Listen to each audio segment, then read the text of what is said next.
حضور صلی اللہ تعالی علیہ وسلم جس وقت مکہ مکرمہ میں پیدا ہوئے تو وہاں کا عالم یہ تھا کہ وہاں کفر اتنا ابال مار رہا تھا، کفر اتنا بڑھ رہا تھا، اتنا بڑھا ہوا تھا، کفر کی کوئی انتہا نہیں تھی کفر کی۔ تو حضور جب پیدا ہوئے تو وہاں پہ عالم یہ ہوتا تھا کہ لوگ اپنے بچے کو اپنے پاس پلتا دیکھنے کے بجائے گاؤں میں بھیج دیتے تھے، اور اس کی وجہ کیا ہوتی تھی کہ گاؤں میں بھیجتے تھے تو وہاں کے جو دیہات تھے وہاں کے خالص غذائیں کھا کر، خالص عربی سیکھ کر لوگ فصاحت و بلاغت سے کلام کرنے لگتے تھے۔ تو ایسے ہی قبیلے بنو سعد سے حضرت حلیمہ سعدیہ رضی اللہ تعالی عنہا اور ان کے ساتھ کچھ خواتین جو ہیں رضاعت پانے کے لیے اپنے قبیلے سعد سے نکل کر قبیلے قریش بنو ہاشم تک آتے ہیں، مکہ تک آتے ہیں۔ تو وہاں جب آئے تو سب لوگ کی اٹھنی تیز ترار، سب لوگ پہنچ گئے، فوراً آنے جانے لگے۔ تو سب پہنچ گئے، اپنے اپنے بچے پا گئے، رضاعت پا گئے، وہاں سے لوٹنے لگے تو کیا دیکھتے ہیں حضرت حلیمہ سعدیہ رضی اللہ تعالی عنہا کی جو اٹھنی تھی وہ بہت ہی لاغر، بہت ہی کمزور تھی۔ کسی طریقے سے وہ مکہ پہنچی، دیکھا وہاں جا کر سارے لوگ تو بچے کو لے گئے، رضاعت پا چکے، لیکن ایک گھر میں غریبی مفلسی کا عالم یہ تھا اس وقت حضور کے گھر میں کہ اس وقت کوئی یہ بھی نہیں جانتا تھا کہ فلاں کوئی گھر ہے اس میں کوئی رہتا بھی ہے، ایک گھر ہے جو سنسان پڑا، وہ جانتا بھی کوئی نہیں تھا کہ وہاں رہتا ہے کوئی، وہاں کوئی ہے، وہاں کوئی بچہ ہوا، پیدا ہوا۔ جب پیدا ہوا تو سب جانے کہ ہاں عبد المطلب کے گھر میں کوئی شہزادہ پیدا ہوا ہے، پر یہ نہیں جانتے تھے کہ وہ گھر میں اب کوئی موجود ہے یا نہیں موجود ہے۔ تو وہاں پہ حلیمہ سعدیہ رضی اللہ تعالی عنہا کا گزر ہوا، اور وہ بیان کیا کرتی ہیں، مورخین اپنے کتابوں میں کیا لکھتے ہیں کہ جب میں حضور کی رضاعت پانے کے لیے مکہ عرب میں مکہ میں گئی تو مکہ شریف میں جب اس وقت حضور کو دیکھا تو کیا دیکھا کہ حضور سبز کپڑے سے لپٹے ہوئے تھے اور وہ فرش پر پیٹھ کے بل آرام فرما رہے تھے۔ اور جب میں نے ان کو اپنے ہاتھوں میں اٹھا کر قریب لایا تو میں احساس کر رہی تھی، حضرت حلیمہ سعدیہ رضی اللہ تعالی عنہا کیا فرماتی ہیں کہ میں احساس کر رہی تھی کہ حضور کے آنکھوں سے انوار نکل رہا ہے، حضور کے جسم سے خوشبو اٹھ رہی ہے۔ تو حلیمہ سعدیہ فرماتی ہے بلا ساختہ میں نے حضور کے دونوں آنکھوں کے درمیان یعنی پیشانی پر بوسہ دیا اور انہیں میں رضاعت پانے کے لیے وہاں گئی، اور انہیں میں دودھ پلانے کا مجھے شرف حاصل ہوا، اور میں نے وہ انہیں لے کر قبیلے سعد جب جانے کی تیاری کی تو کیا حلیمہ سعدیہ نے فرمایا کیا کہ جب میں وہاں سے واپس آ رہی تھی، عرب سے واپس آ رہی تھی تو مکہ میں جو میرا اونٹ ساری خواتین کے بعد میں میری اونٹنی پہنچی تھی، اور وہی اونٹنی اب قبیلے بنو سعد میں سب سے پہلے موجود تھی۔ کیوں؟ برکت نبی صلی اللہ تعالی علیہ وسلم تھی کہ جس اونٹنی پر حضور کا ہاتھ پڑ گیا وہ اونٹنی سب سے تیز اور ترار ہو گئی۔ جب دیکھا قبیلے بنو سعد میں وہی اونٹنی تھی جو جانے میں اتنا لاغر، اتنی کمزور تھی، اور آنے میں ساری اونٹنیوں سے پہلے وہ قبیلے بنو سعد پہنچ گئی تھی۔ تو حضور صلی اللہ علیہ وسلم کے برکتوں کا عالم یہ تھا، ان کا لوگ فائز اٹھا رہے تھے۔ قبیلے بنو سعد والے جب دیکھے جب ان کے گھر میں چراغ بھی نہیں تھا، حلیمہ سعدیہ رضی اللہ تعالیٰ کے گھر میں چراغ بھی نہیں تھا کہ پورا گھر روشن ہو جائے، جس وقت وہ حضور کو لے کر اپنے گھر آئی نا تو اس وقت پورے گھر میں اجالا سا ہو جاتا تھا۔ رات ہوتی تھی تو قبیلے والے کیا کہتے تھے کہ حلیمہ ایسا کون سا بچہ لائی ہے جو پورے گھر میں روشن ہوتا ہے، پورے یہاں قبیلے تک نہیں، اپنے گھر ہی تک نہیں، خیمے تک نہیں، 3-4 خیمے اور روشن ہوتے حضور کے چہرے سے۔ سمجھو جب حلیمہ سعدیہ نے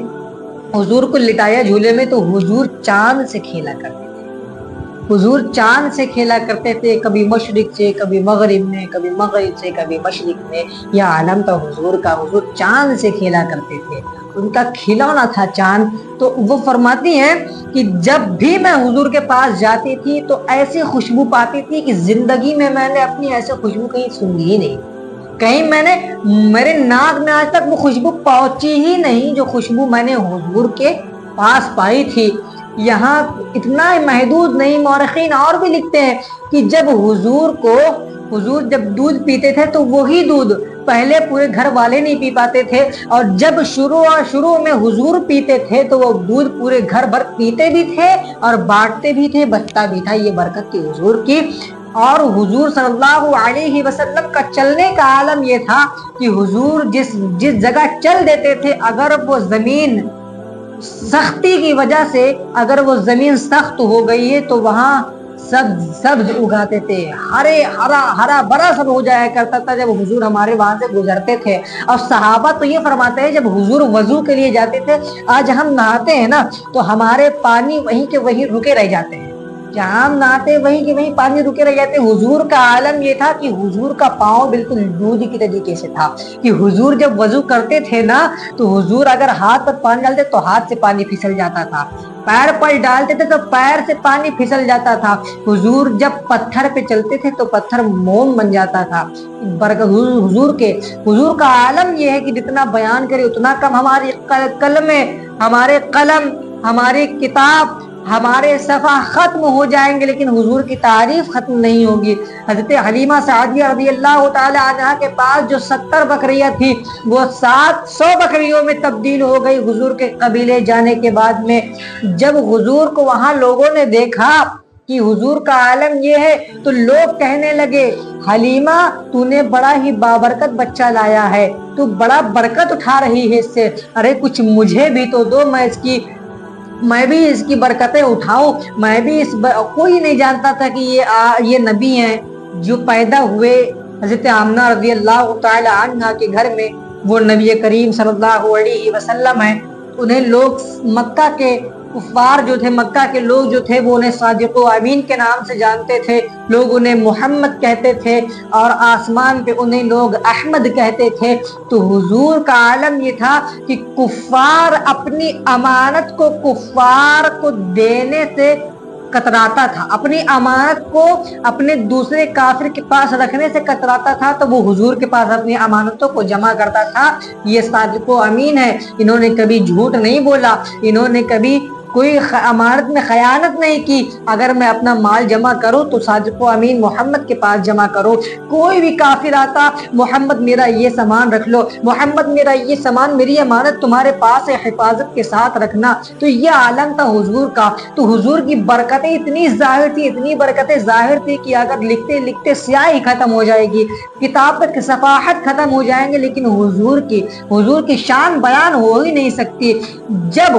رب کعبہ نے یہ حکم دیا قلم کو قلم لکھ لا الہ الا اللہ، تو قلم کو وجد آیا، قلم لکھتے لکھتے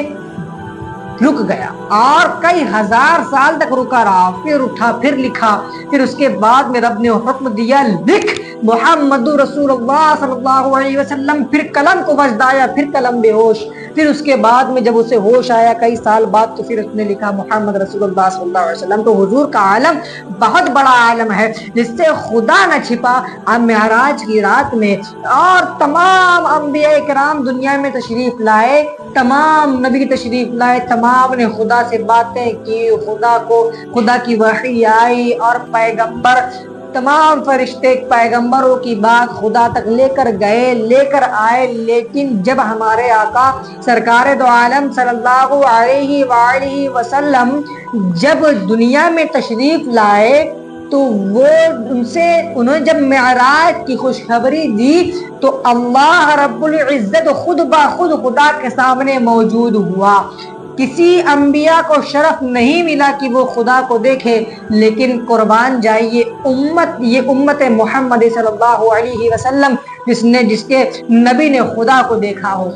اور اس وقت جب خدا کو دیکھا تو کسی کا خیال نہ کیا بلکہ خیال کیا امت کا۔ تب بھی میرے آقا یہی فرماتے رہے یا رب میری امت کو نہیں پتا، میری امت کو آپ بخش دینا۔ تو یہ عالم تھا میرے حضور کا۔ میرے حضور کا دل جو تھا بڑا نرم دل تھا، لوگ انہیں سنتے تھے، انہیں دیکھتے تھے۔ کچھ کافر یہودی ایسے بھی تھے نا کہ حضور کو دیکھتے تھے تو ایمان لے آتے تھے، اور کچھ جبرن کافر تھے جو حضور کو سنتے تھے، حضور کے معجزات دیکھتے تھے تو ایمان لے آتے تھے۔ وہاں کے لوگ، ایک یہودی تھا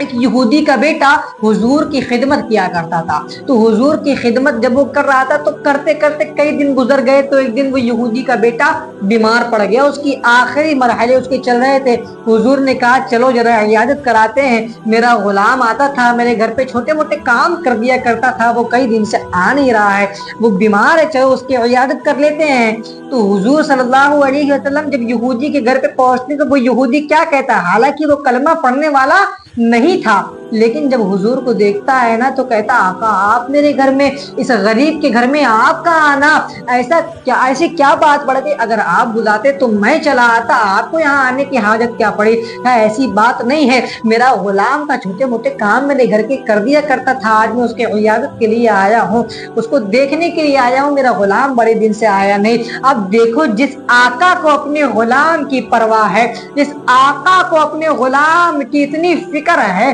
تو آقا کو امت کی فکر کتنی ہوگی۔ جب غلام کے پاس، اس یہودی کے بیٹے کے پاس جب آقا گئے تو سر کے پاس بیٹھ گئے اور کہا کیا حال ہے؟ انہوں نے فرمایا آقا میں کچھ دن سے آپ کے پاس آ نہیں پا رہا ہوں، میں آپ کی خدمت نہیں کر پا رہا ہوں، آپ مجھے معاف کر دیں، میں آپ کے گھر آ نہیں پا رہا ہوں، کام کر نہیں پا رہا ہوں، میں بہت بیمار ہوں۔ اس کے آخری مرحلے چل رہے تھے۔ حضور نے کہا ایسا نہیں ہے۔ حضور نے اس کافر یہودی کے سر پر ہاتھ پھیرا اور کہنے لگے کہ بیٹا تمہارا آخری وقت آ گیا ہے اور تم کلمہ پڑھ لو۔ اس یہودی کے بیٹے نے اپنے ماں اور باپ کے طرف آنکھ اٹھا کر دیکھا اور سوچنے لگا کہ میرے ماں باپ یہودی اور میں کلمہ کیسے پڑھ لوں۔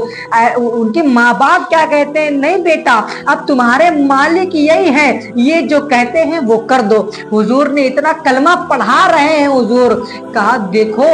آج میں جس کے پاس چاہوں میں یہودی کے پاس بھی کلمہ پڑھانے کے لیے آ جاتا ہوں۔ حضور نے اس یہودی کو کلمہ پڑھایا، کلمہ پڑھانے کے بعد میں جب اس کی روح پرواز کر گئی، حضور کے گود میں اس یہودی کے بیٹے کی روح جب پرواز کر گئی، عالم ارواح میں اس کی روح چلی گئی، جب آقا صلی اللہ تعالی علیہ وسلم وہاں سے اٹھے تو کہنے لگے اس کو میرے ساتھ اس کا جنازہ اٹھاؤ۔ ان کے والدین نے سوال کیا آقا میرے بیٹے کو کہاں لے جا رہے ہیں؟ کہا اب یہ کلمہ پڑھ لیا، یہ میرا ہوا، اب اس کی میت کفن دفن سب میرے طریقے سے کریں گے۔ تو یہ عالم تھا میرے آقا کا کہ میرے آقا جسے چاہتے اسے کلمہ پڑھا دیتے، اپنے حسن سے، اپنے کمال سے، اپنے باتوں سے اور اپنے ملنے جلنے کی عادتوں سے کلمہ پڑھا دیتے تھے۔ حضور کا عالم یہ تھا۔ حضور اتنے نرم دل کے، اتنے پیار محبت والے آقا، اگر کوئی انسان اگر انہیں دیکھ لے تو وہ نظریں ہٹا نہیں سکتا اپنے آقا و مولا سرکار دو عالم صلی اللہ علیہ وسلم کی طرح۔ اور کئی جگہ پہ ایسے عاشق بھرے پڑے ہیں کہ لوگ کیا کہتے ہیں، انہیں جانا انہیں مانا، نہ رکھا غیر سے کام، للہ الحمد میں دنیا سے مسلمان گیا۔ وآخر الدعوان الحمد للہ رب العالمین وما علینا الا البلاغ۔ السلام علیکم ورحمۃ اللہ۔